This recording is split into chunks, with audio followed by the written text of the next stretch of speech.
It is such an honor to be part of your day. It's an honor to be here with you, with your friends, your professors, and your parents. But let's be honest, this is an honor I didn't really earn. I'm just going to put that out there. I mean, I've seen the list of previous commencement speakers, Nobel Prize winners, the UN Secretary General, President of the World Bank, President of the United States. And who did you get? The guy who did the voice for a cartoon horse. If you're wondering which cartoon horse, that's Spirit, Stallion of the Cimarron, a movie some of you might have grown up watching. It's definitely one of my best performances as a cartoon horse. Well, look, I don't even have a college degree. As you might have heard, I went to Harvard. I just didn't graduate from Harvard. I got pretty close, but I started to get movie roles, and I didn't finish all my courses. But I put on a cap and gown, and I walked with my class. My mom and dad and brother were there and everything. I just never got an actual degree. You could say I kind of fake graduated. So you can imagine how excited I was when President Reif called to invite me to speak at the MIT commencement.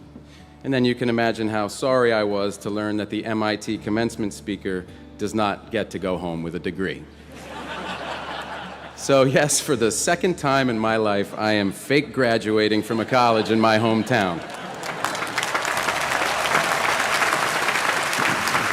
And my mom and my dad and my brother are here again. And this time I brought my wife and my 4 kids. So welcome, kids, to your dad's second fake graduation.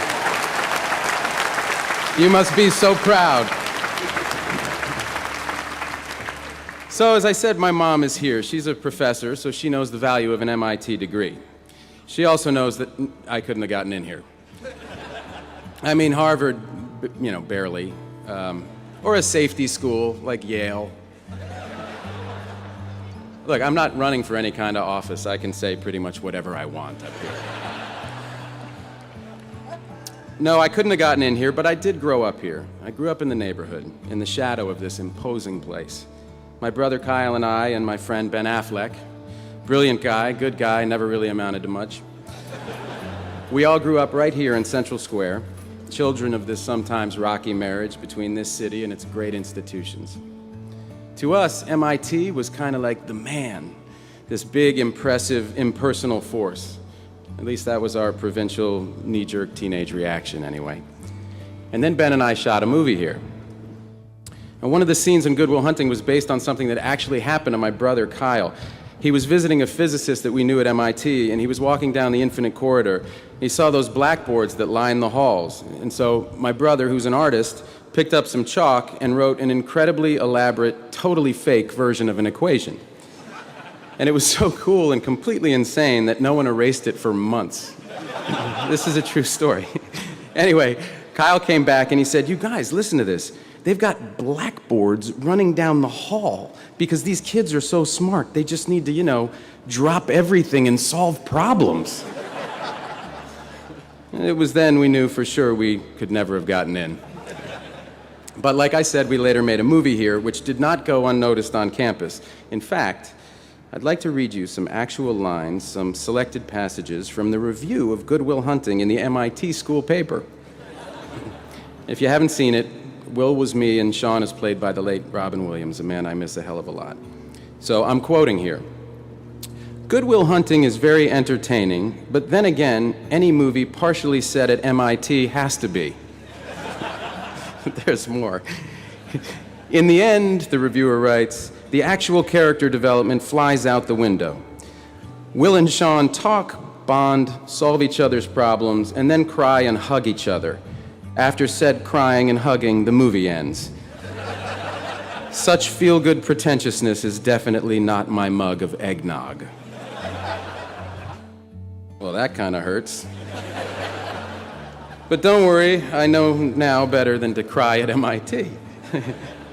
But look, I'm happy to be here anyway. I might still be a knee-jerk teenager in key respects, but I know an amazing school when I see it. We're lucky to have MIT in Boston, and we're lucky it draws the people that it does, people like you from around the world. I mean, you're working on some crazy stuff in these buildings, stuff that would freak me out if I actually understood it. Theories, models, paradigm shifts. I'm going to tell you about one that's been on my mind. Simulation theory. Most of you probably heard of this. Maybe you even took a class with Max Tegmark. But for the uninitiated, there's a philosopher named Nick Bostrom at Oxford, and he's postulated if there's a truly advanced form of intelligence out there in the universe, it's probably advanced enough to run simulations of entire worlds, maybe trillions of them, maybe even our own.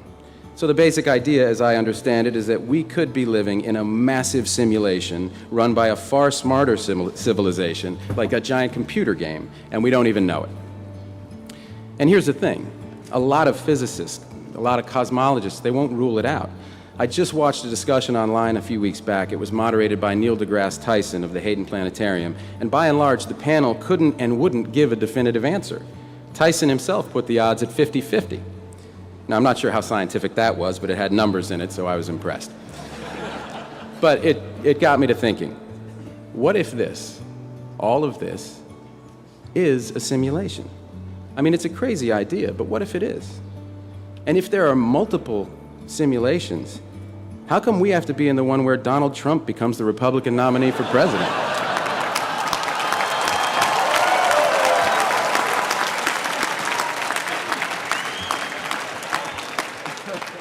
Can we, transfer to a different one?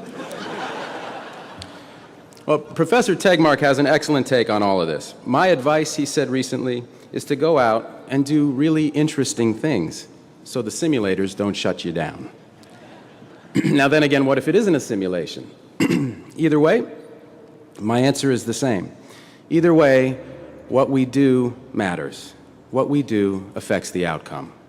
So either way, MIT, you've got to go out and do really interesting things, important things, inventive things, because this world, real or imagined, this world has some problems that we need you to drop everything and solve. So go ahead, take your pick from the world's worst buffet.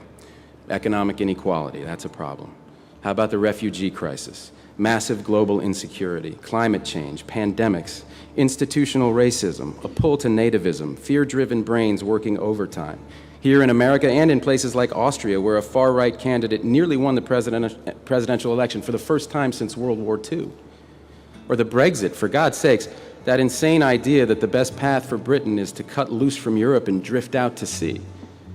I mean, what is Europe even going to look like in 25 years? And add to that an American political system that's failing. We've got congressmen on a 2-year election cycle who are incentivized to think short-term and simply do not engage with long-term problems. And add to that a media that thrives on scandal and people with their pants down, anything to get you to tune in so they can hawk you products that you don't need. And add to that a banking system that steals people's money. It's all right, I'm not running for office. By the way, while I'm on this, let me just say this to the bankers, specifically the ones who brought you the biggest heist in history. It was theft, and you knew it. It was fraud, and you knew it.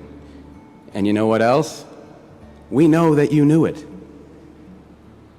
So yeah, you sort of got away with it. You got that house in the Hamptons that other people paid for as their own mortgages went underwater. And you might have their money, but you don't have our respect. And just so you know, when we pass you on the street and look you in the eye, that's what we're thinking. And I don't know if justice is coming for you in this life or the next, but if justice does come for you in this life, her name will be Elizabeth Warren. All right, so before my little banking digression, I rattled off a bunch of big problems. And a natural response is to tune out and turn away. But before you step out into our big, troubled world, I want to pass along a piece of advice that Bill Clinton offered me a little over a decade ago. Actually, when he said it, it felt less like advice and more like a direct order. But what he said was, turn toward the problems you see. You have to engage and turn towards the problems that you see. Except it sounded like, turn towards the problems that you see. But when he said this to me, he literally turned his body for emphasis towards me. No, listen, it seemed kind of simple at the time, but the older I get, the more wisdom I see in this. That is what I want to urge you to do today, to turn towards the problems that you see and engage with them. Walk right up to them, look them in the eye, and then look yourself in the eye and decide what you're going to do about them. Now, in my experience, there is just no substitute for actually going and seeing these things. I owe this insight, like many others, to my mom. When I was a teenager, Mom thought it was important for us to see the world outside of Boston. And I don't just mean Framingham. She took us to places like Guatemala, where we saw extreme poverty up close, and it changed my whole frame of reference.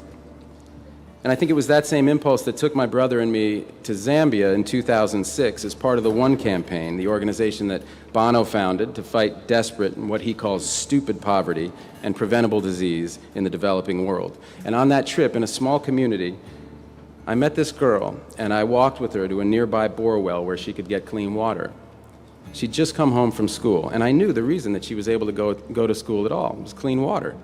Namely, the fact that it was available nearby, so she didn't have to walk miles back and forth all day to get water for her family like so many girls and women do around the world. So I asked her if she wanted to stay in her village when she grew up, and she smiled and said, No, I want to go to Lusaka and become a nurse. So clean water, something as basic as that, had given this child a chance to dream. And as I learned more about water and sanitation, I was floored by the extent to which it undergirds all these problems of extreme poverty. The fate of entire communities, economies, countries is caught up in that glass of water, something the rest of us get to take for granted. People at One told me that water is the least sexy and cool aspect of the effort to fight extreme poverty. And water goes hand in hand with sanitation, so if you think water isn't sexy, you should try to get into the shit business. But I was hooked already. The enormity of it, the complexity of the issue, it just hooked me. And getting out in the world and meeting people like this little girl is what put me on the path to starting water.org with a brilliant civil engineer named Gary White. And for Gary and me, seeing the world and its problems, its possibilities, heightened our disbelief that so many people, millions, 660 million in fact, can't get a safe, clean drink of water or a clean private place to go to the bathroom. There are more people with a cell phone than access to a toilet on our planet. And this heightened our determination to do something about it. Now you see some tough things out there, but you also see life-changing joy, and it all changes you. There was a refugee crisis back in '09 that I read about in this amazing article in the New York Times. People were streaming across the border of Zimbabwe to a little town in northern South Africa called Messina. Well, I was working in South Africa at the time, so I went up to Messina to see for myself what was going on. I spent a day speaking with women who had made this perilous journey across the Limpopo River, dodging bandits on one side, crocodiles in the river, bandits on the other. Every woman that I spoke to that day had been raped. Every single one. On one side of the river or both. And at the end of my time there, I met a woman who was so positive, she was so joyful. She had just been given her papers, so she'd been granted political asylum in South Africa. And in the midst of this joyful conversation, I mustered up my courage and I said, Ma'am, do you mind my asking, were you assaulted on your journey to South Africa? And she replied, still smiling, Oh yes, I was raped, but I have my papers now, and those bastards didn't get my dignity. Human beings will take your breath away. They will teach you so much, but you have to engage. I only had that experience because I went there myself. It was difficult in many ways, but of course that's the point. There is a lot of trouble out there, MIT, but there's a lot of beauty too, and I hope you see both. But again, the point is not to become some kind of well-rounded, high-minded voyeur. The point is to eliminate your blind spots, the things that keep us from grasping the bigger picture. And look, even though I grew up in this neighborhood, in this incredible multicultural neighborhood that was a little rough at that time, I find myself here before you as a middle-aged American white male movie star. I don't have a clue where my blind spots begin and end. But looking at the world as it is and engaging with it is the first step towards identifying our blind spots. And that's when we can really start to understand ourselves better and begin to solve some problems. And with that as your goal, there's a few more things I hope you'll keep in mind. First, you're going to fail sometimes, and that's a good thing.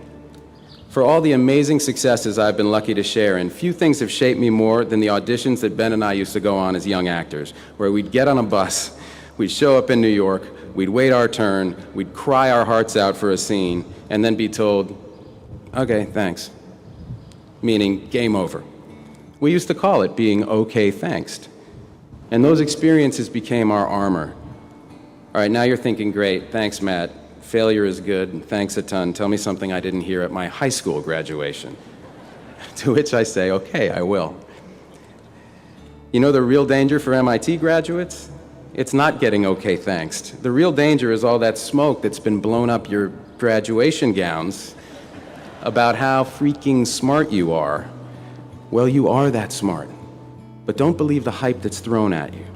You don't have all the answers, and you shouldn't, and that's fine. You're going to have your share of bad ideas.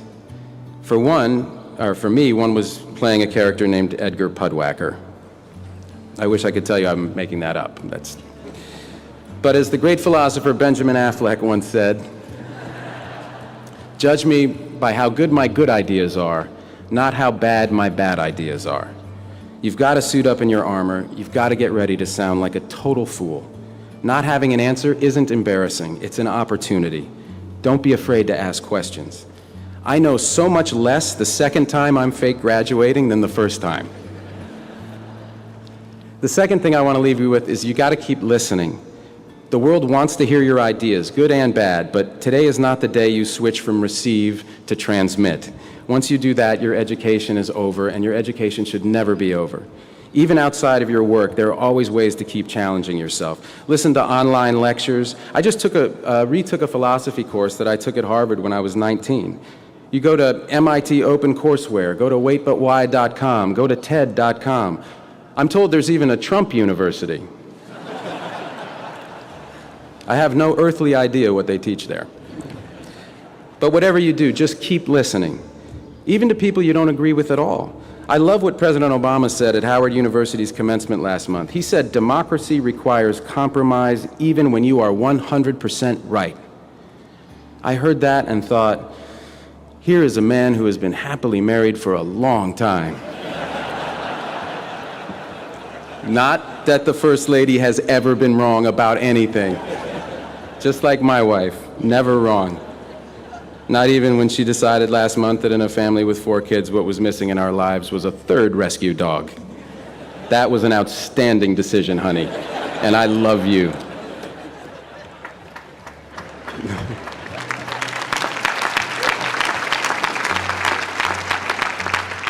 The third and last thought I want to leave you with is that not every problem has a high-tech solution. Now, if anybody has the right to think we can pretty much tech support the world's problems into submission, it's you. Think of the innovations that got their start at MIT or by MIT alums. The World Wide Web, nuclear fission, condensed soup. That's true, you should be very proud of that. But the truth is, we can't science the you-know-what out of every problem. There is not always an app for that. I mean, take water again as an example. People are always looking at some scientific quick fix for the problem of dirty and disease-ridden water, a pill you put in a glass, a filter, etc. But there's no magic bullet. The problem's just too complex. Yes, there is definitely, absolutely a role for science. There's incredible advances being made in clean water technology. Companies and universities are getting in on the game, and I'm glad to know that professors like Susan Murcott at D-Lab are focusing on water and sanitation. But as I'm sure she'd agree, science alone can't solve this problem. We need to be just as innovative in public policy, just as innovative in our financial models. And that's the idea behind an approach we have at water.org called Water Credit. It's based on Gary's insight that poor people were already paying for their water, and they, no less than the rest of us, want to participate in their own solutions. So Water Credit helps connect the poor with microfinance organizations, which enables them to build water connections and toilets in their homes and communities. And this approach is really working, helping 4 million people so far, and it's only the start. Our loans are paying back at 99% and above, which is a hell of a better deal than those bankers I was talking about earlier gave anybody. And I agree, it is still not sexy, but it is without a doubt the coolest thing I have ever been a part of. So, thanks. So let me ask you this in closing. What are you going to be a part of? What is the problem that you will try to solve? Whatever your answer, it is not going to be easy. Sometimes your work will hit a dead end. Sometimes your work will be measured in half steps. Sometimes your work will make you wear a white sequined military uniform and make love to Michael Douglas. All right, maybe that's just my work. But for all of you here, your work starts today. And seriously, how lucky are you? I mean, what are the odds that you're the ones who are here today? In the Earth's 4.5 billion year run, with 100 billion people who have lived and died, and the 7 billion of us here now, here you are. Yes, here you are.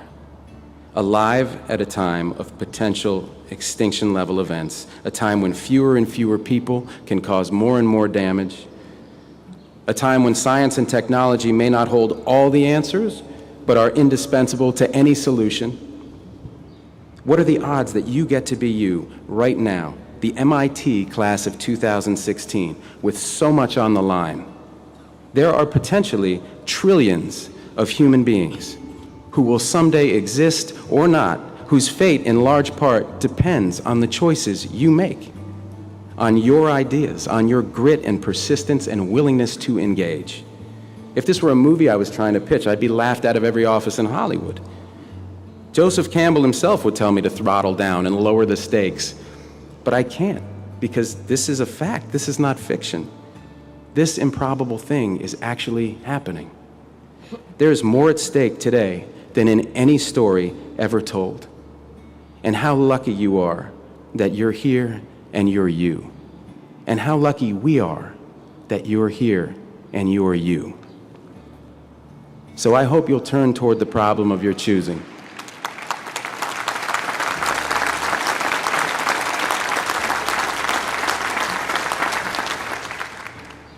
I hope you'll turn toward the problem of your choosing. I hope you'll drop everything, and I hope you'll solve it. This is your life, class of 2016. This is your moment, and it is all down to you. Ready, player one, your game begins now. Thank you. Congratulations.